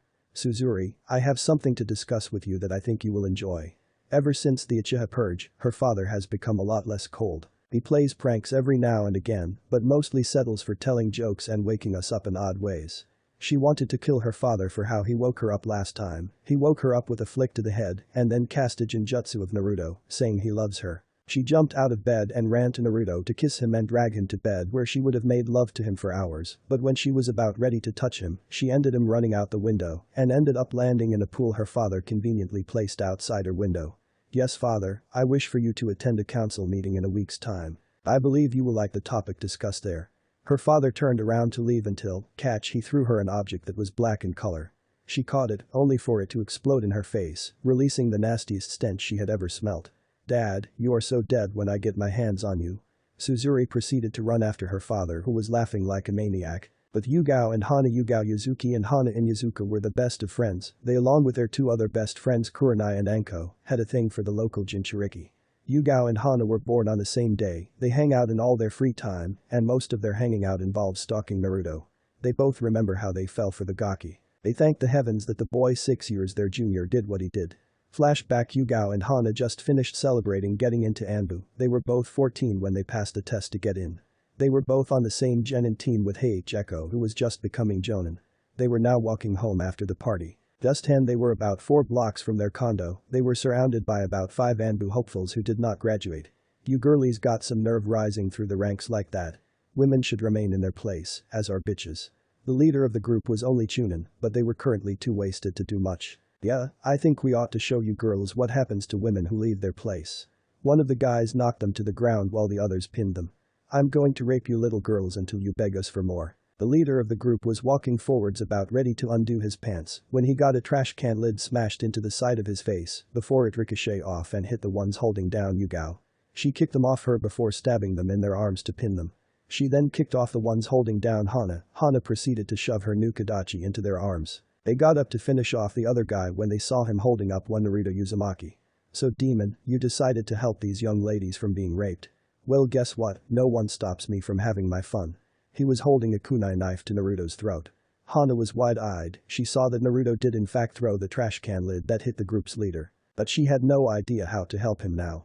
Yugao was shocked. She had never liked the kid, seeing him only as the demon that killed her parents. But all her ideals changed when she saw Naruto throw that trash can lid that knocked the leader down. Now she was ashamed of herself for hating an innocent child. Neither of the two Anbu or his captor noticed him reach into his pants. Not even a second after he placed his hand in his pants did he rip out a kunai knife and shoved it into the man's groin. The man was now in serious pain. He saw that it was the demon brat who did it. But he decided to get rid of the two girls that humiliated him in the first place. He reached into his pouch to pull out an explosive note attached to a kunai. He threw it at the girls. Naruto noticed this and ran in front of the two girls. He got hit with the kunai as it exploded. Luckily it was a low grade that the leader threw, so it did not kill him. Hana ran right to the injured boy's side with Yugao sliced off the leader's head. They saw him jump in front of the kunai to save them. He was certainly not a demon. At first their affection for Naruto was only overprotective, but they continued stalking him and began to see not a boy, but a scarred man. They fell in love with the kid along with their friends Anko and Kurenai. They were about ready to go look for said persons when the same Anbu that dropped a letter off to Kurenai and Anko talked with them. He spoke for a bit before leaving a letter. The reactions and writings were the same as was with Kurenai and Anko. Sandame's officer Tobi was currently writing down various parentage, citizen, and clan forms. This was his type of paperwork. Hahaha, let's see the council control me when I make these decisions. Saratobi was as happy as Jiraiya at a mixed hot spring during a swimsuit contest. He decided that now was the perfect time to read his little orange book. 1 week later Konoha Gates Naruto was currently walking up to the village gates, debating on whether or not to punch Zabuza or to slice him with his sword. When Zabuza saw his sword he explained about the sword's great legends. The Mizuoni was apparently the finest water element sword to ever exist. It had a series of specialized Dojutsu. The scrolls were brought to Konoha by Naruto's mother. But Zabuza was basically a fangirl when it came to the sword. He would not stop talking about the legends of the great Mizuoni. Finally when they were about 20 feet from the main gates he yelled at Zabuza. I get it, the sword is awesome, now shut the fuck up you fanboy before I shove the sword up your ass. Zabuza gasped, how could you defile such a godly weapon by shoving it up my unworthy ass? Haku was rubbing her temples at how annoying her father was when it came to legendary blades. She and Kyuubi were always talking with each other, most of the subject was on how to seduce Naruto. Naruto stopped sleeping after the third day of waking up with Haku and Kyuubi sleeping in his tent naked. Now Naruto wasn't gay, he just held far too much respect for women to take advantage of them like that. He did not care how badly they wanted him, he was waiting until marriage, and the only way he was allowed to marry at 12 was if he had a new bloodline limit. Oh boy is Naruto in the shit, but man he is one lucky bastard. Toshiro had come with him and was carrying a special scroll that held his entire shop. He made a special seal on his shop that placed it in a storage scroll. It was about the same size as a summon scroll. Naruto was currently running through what Kyuubi-chan had told him in regards to his Dojutsu. His Mangekyou Sharingan would only cause him to go blind if he forced a Hijutsu technique when he had very little chakra. Naruto had figured out how to turn off his Sharingan after a week of chakra control exercises. He could use the Hijutsu of the Mangekyou only a set number of times a day with his chakra reserves. He could use Amaterasu 4 times, Tsukiyomi 6 times, Kamui 3 times, or Susanoo 2 times. After using the techniques he should have enough left for a few jutsus, but not much. If it was passed on in his family, it would just be like how the Sharingan gains its Tomos. His Ryukin Byakugan had been purified by demonic chakra, so the usual personalities would not manifest in future generations, but he now had to worry about a second personality that was essentially the opposite of everything Naruto stood for. The second personality was also knows everything the real holder of the personality knows. If the personality gained control he could regain control. He could use the Heavenly Archangel, the Punishing Penance, and the Hellish Wrath. The techniques themselves don't use much chakra. The Ryukin Byakugan is now a stage gained through means similar to how the Sharingan gains Tomos. The only difference in form in regards to the Byakugan and the Ryukin Byakugan is that the pupil is far more visible. His Akuma Rinnegan was also purified. He will not wither away by not giving in to natural body functions. Kyuubi decided to remove that strength, viewing that a human not giving in to what a body must do is basically a human calling themselves God. Naruto has been training with Haku-chan on Ice Element when she wasn't trying to feel him up. Kyuubi explained to Naruto the various paths. Naruto knew he would have to resort to the Rinnegan's darker powers but would only use bodies if he found it ethically right. He had already created a new summon. It was a dead lizard when he found it. When he turned it into a summon he accidentally put the original soul back in it. Luckily it grew attached to him. He made the lizard his personal summon until he gets an animal path. He could summon it via a seal on his palm that had the kanji for lizard. The difference between the Rinnegan and the Akuma Rinnegan is that while the regular Rinnegan is a metallic purple in color, the Akuma Rinnegan takes on a tan color, with the color around the pupil being a golden brown, but in the golden brown, it looked like fire was burning. Tech profile, his Kuraisa Shaogan was not changed by much. Naruto would still remember the faces of all those he had killed, but it would not haunt his memories constantly. He would mostly get random nightmares. Naruto had already had his Kuraisa Shaogan memorize his summon seal, just in case he needed to recast it. He had already used it to break down storage and explosive seals. The main difference in form as far as the Sashaugan and the Kurai Sashaugan is that the regular Sashaugan pupil looks like a mass of blue energy constantly shifting around. The Kurai Sashaugan has a tinge of gold swirling around with the blue. Naruto was still walking when he bumped into someone. He looked up to see the eyes of Hiashi Hyuga. Naruto started trying to sputter out an apology, then Hiashi started laughing. Ha ha ha ha, don't worry Naruto, I'm not going to bite your head off for a small mistake. I actually came here to talk to you in a very important matter. Naruto was as confused as the rest of his group. The Hyuga head wanted to talk to him, the demon brat. What did Hiashi Hyuga want? If I may ask Hyuga-sama, what is it that you need my student for?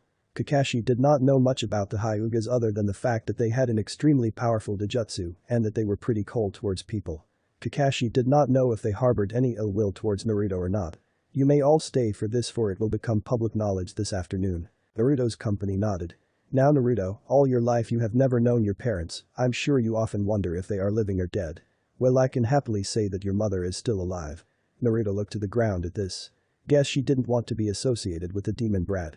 Hiashi immediately realized how he took it and was ashamed of it. No, Naruto, your mother loves you very much. She has been in a coma for the last 12 years and has finally woken up. I can honestly say she would love nothing more than to be with her son. Hiashi explained to Naruto. Naruto looked up, clear happiness in his eyes, all four of them. Hiashi had heard about what happened to Naruto, thanks to Kyuubi who he assumed was the red-haired girl ogling Naruto right now. It seems Naruto has a fan club. But it was definitely going to take a while to get used to Naruto having 4 eyes. Where is my mom?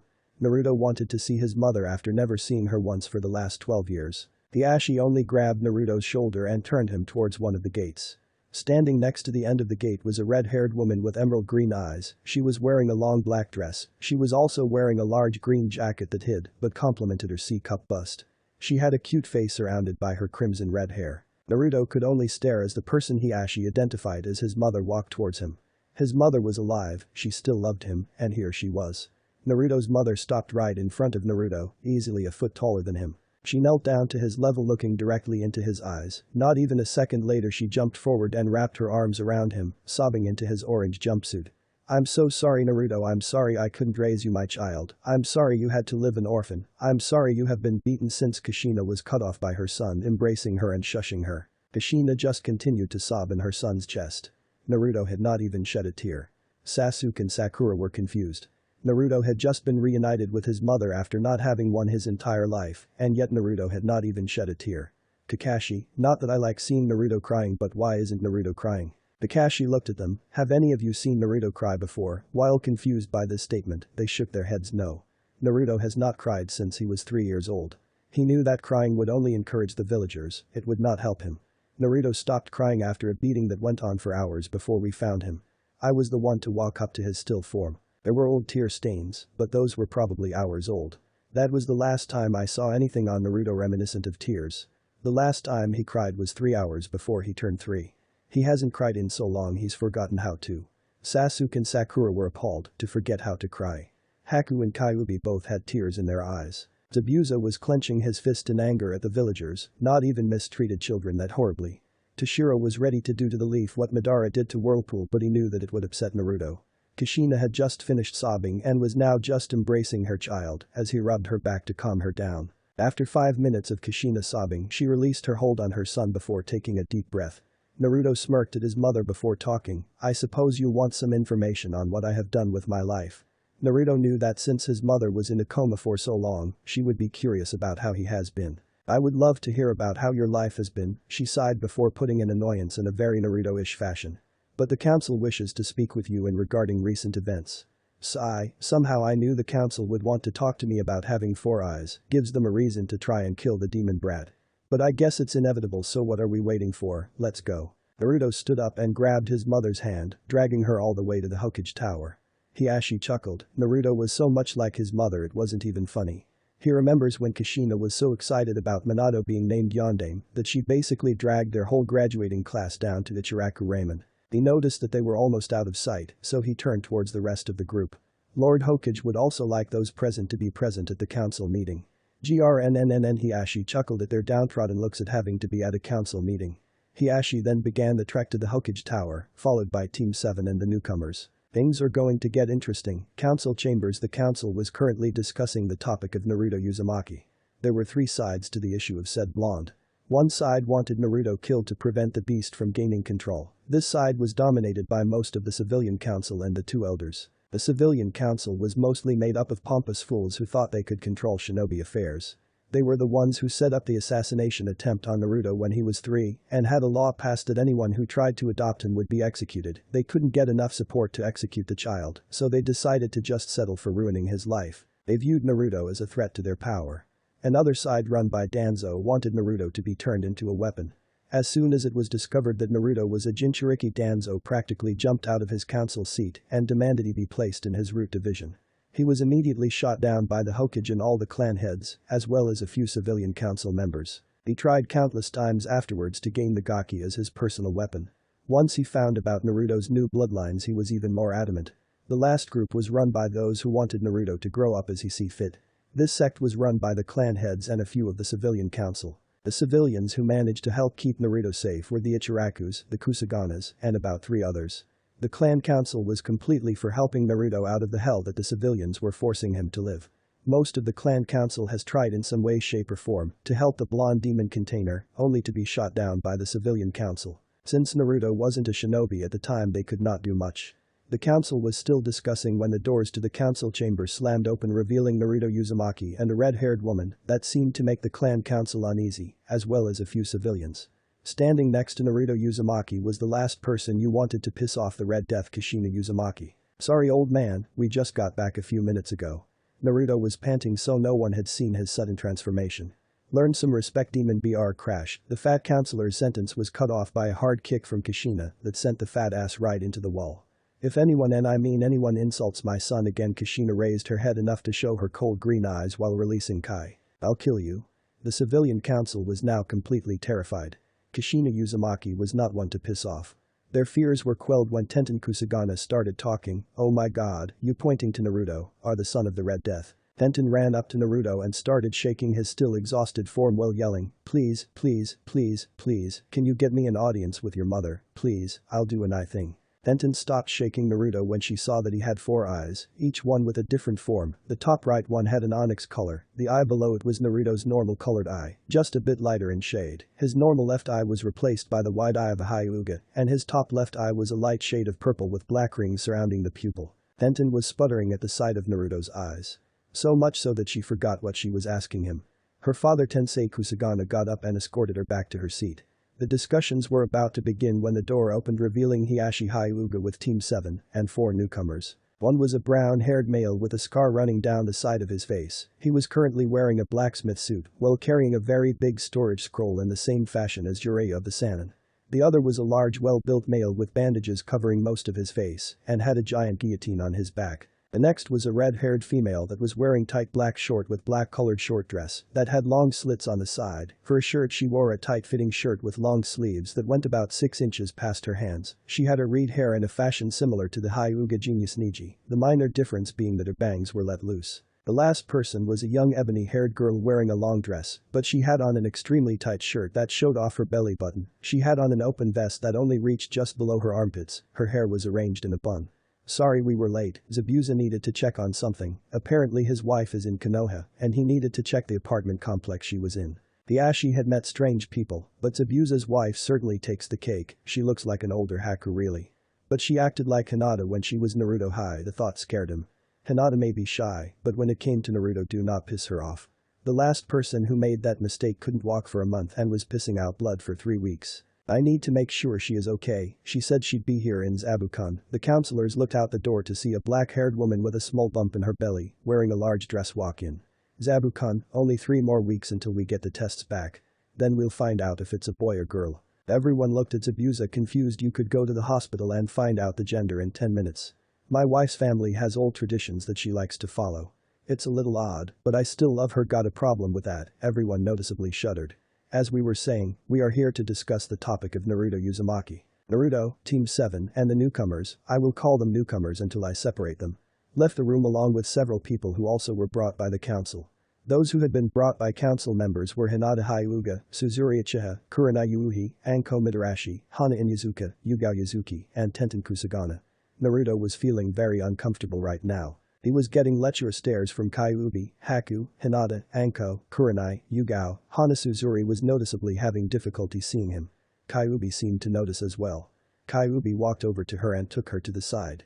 She did a few hand seals before placing her hand on Suzuri's forehead. Suzuri then fell asleep. Kyuubi walked over to Naruto. "Naruto-kun, I kind of need to speak to you in private." Kyuubi sent a look at the glaring girls that immediately seemed to avert their gazes. "It's extremely important to me." Naruto knew that Kyuubi liked him, but right now she was being completely and totally serious. Naruto nodded his head and Kyuubi led him to a closet. Before she opened the closet, she did a few hand seals that Naruto knew were Genjutsu seals. She then touched the door with her pointer before opening it and dragging Naruto inside. Naruto closed his eyes at the sudden rush of air before it stopped. When Naruto opened his eyes, he expected to see the inside of a closet, but instead he saw a beautiful forest. The sky was a dark blue, showing that it was after dark. The moon itself was a beautiful shade of light yellow glow that shone through the clouds just passing above its bottom section. The ground was covered in beautiful lilies and roses of all shades. He turned around to see a great waterfall that ran into a clear blue lake. The lake was teeming with fish, and the rim of the lake was surrounded by water lilies and frog pads. The most beautiful thing though was the spiral rock that looked like it had a staircase going up the spiral. A snake-like arrangement of rocks led up to the spiral. Before Naruto could make any more observations, he was being dragged across the rocks and being led to the spiral. They ran up the spiral. When they got to the top, they admired the scenery for a bit. "Kyuubi-chan, where are we and why are we here?" Naruto was severely confused. He had never seen such a beautiful place. It echoed with a natural beauty that no one's hand could ever achieve. Kyuubi looked at him in the eyes with the softest and most loving expression he had ever seen. "Naruto-kun, 12 years ago I was taken from here. This is the Kitsune realm. The reason why I brought you here was to give you my love." Naruto was shocked and confused now. How could bringing him here possibly show him love? "When I awoke from being sealed inside of you, I saw your life. I saw all of your torment. I saw how many times you were beaten. I saw how at the moment you turned 3 you forced yourself to never cry again. I saw who you were, and I fell in love with you. I have lived for over 107 years. I was never able to fall for any of my kind. But due to me being the heir to the Kitsune family, I must choose a husband, I must choose a mate. Kyuubi sighed before continuing. Naruto, Kyuubi is only my title, my name that was given to me by my mother and father, a name to a Kitsune is extremely valuable, we keep our names a secret to all, we are identified by our accomplishments or titles, until we tell one person our name. The one whom we tell our name to will become our mate, they will become the only person that we may make love to, the only one whose children we can bear. Naruto Uzumaki, I ask you, as I give you my name, will you have me? Naruto was shocked, the Kyuubi was asking him to be her husband. Naruto did not know what to do, he opened his mouth only to have Kyuubi's finger be placed on his mouth. Naruto-kun, I will tell you my name, but the choice to become my mate is yours. You will have 3 days to decide on what you wish to do. If you say yes, I am yours, if you say no, you may never speak my name to anyone. Naruto nodded his head in understanding, thanking Kami that he did not have to decide right then. Naruto-kun, she pressed her body to his, my name, she brought her head next to his ear and whispered, as Kaisei. Naruto blacked out as they were pulled out of the Kitsune realm. With Naruto and Kaisei had just returned to the room and only a minute passed there. They walked back with their group. Naruto saw Suzuri waking up and went over to her to see what was going on. Suzuri had just woken up from that jutsu that the red-haired girl placed on her. The girl said she knew she had a hard time seeing, she said she could fix it. Suzuri was so desperate to impress Naruto-kun that she risked her sight to achieve it. She began to open her eyes, expecting to see things blurrily. Instead, she saw things just as, if not more clearly, than before she gained the Manjikyu. She looked up to see Naruto walking towards her. General Pav Naruto was walking towards Suzuri, he wanted to know how she was doing, he saw less and less of her as the years went by. He was curious as to how she was doing. Hey Suzuri, how are you doing? Suzuri looked at Naruto and noticed that he had the black onyx eye of a Sharingan user in the eye above his usual right eye. Now believing her earlier conversation with her father. Hey Naruto-kun, can I talk to you about your Sharingan? Suzuri wanted to absolutely ravish him until he was tired from making love so much, but thanks to her older brother Itachi's training, she was able to quell that desire. It did not do anything to quell the desire she had for Naruto. Sure, I have some questions of my own. The two sat down and conversed on various Sharingan secrets. Naruto was astounded that she had the Manjikyu Sharingan. Then Naruto asked the question that was eating away at him. How are we related? Suzuri expected something like this, luckily her father told her of his mother's heritage. He refused to tell her about his father's heritage yet. Naruto-kun, the relationship between us is extremely distant. Our relation is about 1/200th of our gene pool, we are so distantly related we can't even be considered cousins.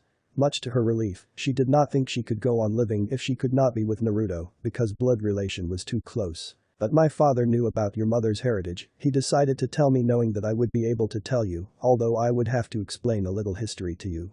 Naruto nodded his head. Okay, we will have to start off with the Uchiha clan over 100 years ago. The Uchiha clan was enemies with the Senju clan of the forest, we were rivals in all things. Back then, it was the strongest of the clan who led it. During that time we had a few separate branches of the clan. But these branches were more so separate relatives that had a farther relation to each other, but still carried the name Uchiha. The total number of Uchihas numbered close to about 500 clan members. Each branch believed in different ideals, the branches were numbered through strength. There were 7 branches in total. Each branch specialized in something. The 7th branch specialized in armed combat. In terms of close combat they had no equals within the clan. The 6th branch specialized in long-range support. They could fire an arrow from over a mile away and still hit the target they intend to hit. The 5th branch specialized in medicine and poisons. They had books in regards to various herbs and medical techniques, but they could create the perfect poison as well. The 4th branch specialized in infiltration. If they did not want you to see them, you would not see them. The 3rd branch specialized with mid-range support. They were greatly specialized in the use of fire jutsu and pyrotechnics. The 2nd branch specialized in combat by use of other forms of ninjutsu, taijutsu, or jinjutsu. They never used techniques that they learned themselves. They only used techniques that they had copied from others. The final branch was the 1st branch. They were the only branch to implement parts of all the other branches into their combat. The 7th through 2nd branches were essentially separate clans of Uchiha, and the 1st branch was the binding agreement of them. But the 1st branch was extremely possessive of the Sharingan. They believed that breeding within the clan would produce perfect offspring. The leaders of the 1st branch copulated, the two of them were never apart, and they had known each other since the beginning of their lives.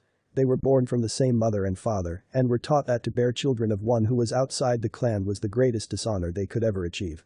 The two of them were not just brother and sister, they were twins. They had copulated, saying that their pure blood offspring would become the strongest of all Uchihas. Their first birthing bore 2 sons. The first of the twins was named Madara Uchiha. Naruto clenched his fist at the name. The second twin was Izuna Uchiha. The 2 of them were named as the beginning of a future Uchiha clan. 9 months after the birth of their sons, a member of the 7th branch offered their child, a girl by the name of Iju Uchiha, to be the bride of one of the 2 twins. She was raised by the 1st branch, but held the ideals of the other branches that opposed inbreeding.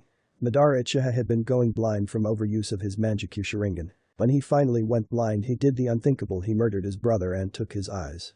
He became the first Uchiha immortal, for gaining the Manjikyu will give the user immortality. Madara continued to wage his war with the Senju. After 20 years of life, the leader of the Senju clan, Hashirama Senju, came to Madara asking for peace. The only reason he agreed was because all the other branches wanted peace. Years later, he was beginning to believe it was time for Iju to fulfill the duty his parents had taught them. But he did not know that his clansmen had fallen in love with the Senju leader after his first wife died in childbirth. She had been pregnant with his child only a week when Madara found out. Madara was disgusted with the fact she wished to bear the child of one outside the clan, even more disgusted that she wished to bear the child of his arch-foe. He sought to punish her and to make sure that the abomination in her womb would never come to exist. Madara Uchiha, after binding Iju, after breaking her arms and legs, after slashing out her eyes, raped and murdered his clansmen. When Hashirama discovered the body of his lover, mutilated and violated by her own clansmen, he swore revenge. He chased Madara to what is now the Valley of the End and fought against Madara and a giant black 9-tailed fox. Naruto flinched at that. There was another Kyuubi. Madara was thought to have been defeated by the Senju leader, leaving no trace left of the black Kyuubi. It was believed that Madara had killed Hashirama's only child with Iju, but he only killed the second child.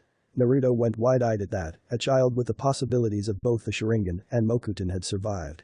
The first child of Iju and Hashirama was not known until recently, after the child had fathered a new generation of Uchiha, and soon, a new generation of Senju. Tsutsuri sighed. Naruto, the only child of Iju Uchiha and Hashirama Senju, was Adohi Uchiha. He married a young woman named Tsubomi Haruno. Their only child was Fugaku Uchiha, my father. If Naruto's eyes could get any wider, let them get wider. By now the Mokuton Jutsu that was passed down in its dormant form needed only one more generation to manifest fully into a Kekkei Genkai. The Mokuton Jutsu, however, was only 1 out of 3 chance of manifesting in one of my father's children. Since the male determines which gender the child will have, it would either be the male or female to pass on the trait. If a male receives it, only his male children would have a chance to possess it. If a female possesses it, then it could go either way, since females can only give the female gene. Tsutsuri sighed for what seemed to be the 10th time already. Naruto, I am the last known possessor of the Mokuton bloodline. To prove this, she took out a seed and used her chakra to make it grow. Naruto was now having trouble remaining conscious. Just as he was about to ask more questions, the council room door opened to reveal a trembling Sandaime. Why you all mac calm me and now. Not caring that the Sandaime was trembling, everyone got up and walked into the council chambers, only to reveal that the walls were now covered in blood and the floors littered with the bodies of most of the civilian council, the 3 elders, and a large group of rude Anbu. Mortified, they looked around to find Kushina Uzumaki standing over the bodies with her black katana. The katana looked like it was feeding off of the dead energy in the air from what Naruto could see.